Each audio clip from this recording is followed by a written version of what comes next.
I want to find today's Beale Street. I want to find the Beale Street before it became the tourist epicenter that it is. The exciting part is Beale Street during the civil rights and, in the up and coming days and when social changes were happening. That's the exciting part of Beale Street.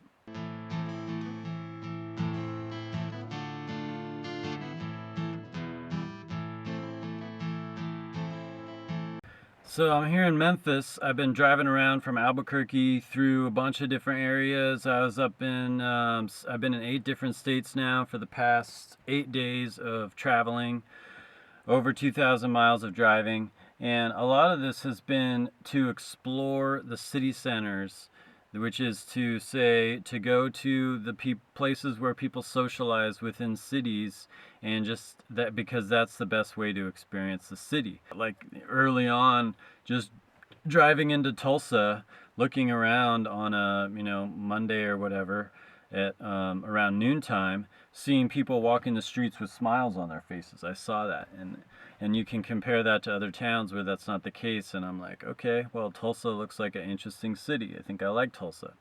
There's a vibe of cities, and it affects people and the way that they interact with each other, and I think you're going to get a grip for that right away. When I first got into Memphis, the first place I went to apparently was the oldest pub in Memphis from the time of Prohibition and things like that. They gave me a sticker, Green Beetle, and the community there was just very impressive, and the socialization, everybody knew each other. I was like, wow, Memphis is like a magical city. But I want to talk about Beale Street and the notion of the city center, because I think that Beale Street is not what I'm looking for. This thing where cities have a long strip of venues that are playing loud music that are trying to draw tourists in, where it's not really the true theme that I'm looking for is a place where locals go to congregate, to share information. That's where they learn, that's where like things like deciding who to vote for, deciding to change local laws, and determining what's going on with people and their relationships and their lives, just things like that, where all that stuff gets sorted out, is sort of in the plaza, or these, like Beale Street has a long history. Like going back to the civil rights movement, it was very African American centric, and so all these African Americans developed all these stores there. They had the barber shops, and barber shops again are like a really big sort of location where communities get together, and so those are interesting things to see. That's what I saw when I was in Lawrence, Kansas, was these barber shops open really early on like a Saturday. And then I roll in, and the woman who cut my hair, she was also a dermatologist, so she was working 2 jobs, and I'm pretty sure she probably did pretty well as a dermatologist, but she just wanted to work in the barbershop because that's where she interacts with people and she enjoys it. So Beale Street had a very vibrant, critical culture that sort of allowed these people to communicate and group together in a time when that was very necessary. And now it's kind of become this tourist attraction. It's transcended that into something else that maybe is more financially feasible or more sustainable in the long run, or just more appropriate. There's still a lot of problems with segregation in Memphis. I was reading that 95% of the public schools are African Americans, and so all of the white kids are going to private schools. That was something I read. So there's actually still a lot of separation between blacks and whites in schools in Memphis today. So there could be a Beale Street that literally exists right now in Memphis, where these sort of social issues are being resolved and talked about, and we're not super aware of it, and it's not because once you become aware of it, then it's kind of not relevant anymore, and then it serves a different purpose, and then a new Beale Street emerges, and so what I'm interested in is I want to find today's Beale Street. I want to find the Beale Street before it became the tourist epicenter that it is, before you have trouble finding parking spots, before you have people yelling at you for half-price cocktails, before you have people in the restrooms handing you towels so that you have to give them $1. That's a tourist thing, you know. Basically what it means is that on Beale Street you're going to pay $1 to use the restroom. You want to find B.B. King before he's B.B. King. You want to find Beale Street before it's Beale Street. You want to listen to the original songwriter, the original person singing their original songs for the people, not some cover band singing the popular hits for a bunch of tourists. And so, you know, people come in for the Beale Street experience. They wear their Beale Street clothes, their Saturday night clothes, and it's a novelty for them to be out. I've been touring around for 8 days.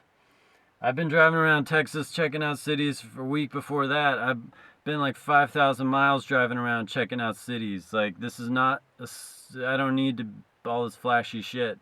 I don't need you to entertain me, really. The Santa Fe Plaza is a sort of example to me of like the peak purpose of what this is for, which is for socializing. And that's touristy too, but you know, it's very like calm and relaxed, and you've got the locals, they know each other, they see each other. They're doing their local thing. It's a small town. You know, I want to know who's the new B.B. King, who's the next Elvis. That's the exciting thing to me. And that's why supporting your local community is the most important thing and the most interesting thing you could do. You know, B.B. King is dead. Elvis is dead. There's people that still make money off of them for their brand.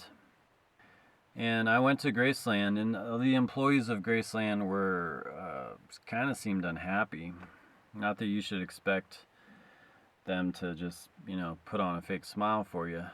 Anyway, I hope you can appreciate the key point of this video, which is that by the time the street becomes a tourist destination of a sort of Vegas Strip, that's when you want to visit the street. That's the exciting part. The exciting part is Beale Street during the civil rights and, you know, in the up and coming days and when social changes were happening. That's the exciting part of Beale Street.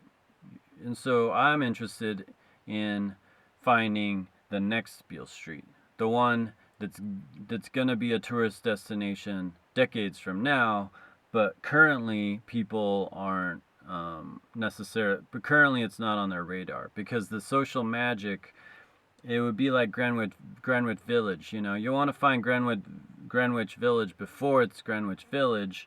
The social magic of that place, I mean, I've never been there, but it's gone. Like, it's not where you want to be right now. You don't want to follow the past trends. You want to find new trends and follow and create new trends, right? And that's what's interesting to me about this busking experiment and just exploring, checking out cities like that.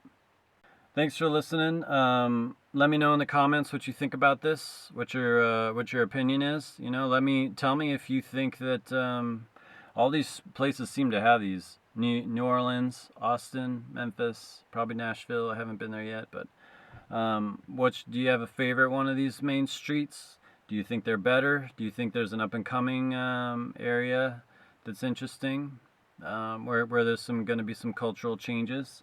Hit me up in the comments with that. Hit me up with subscribe and click the bell button for notifications on new posts. I come out with a new post every Sunday, where I talk about my psychological ideas. I post my music, and I talk about my experiences. And hit the like button if you like. Hit the share if you share. And thank you for tuning in and listening until the very end.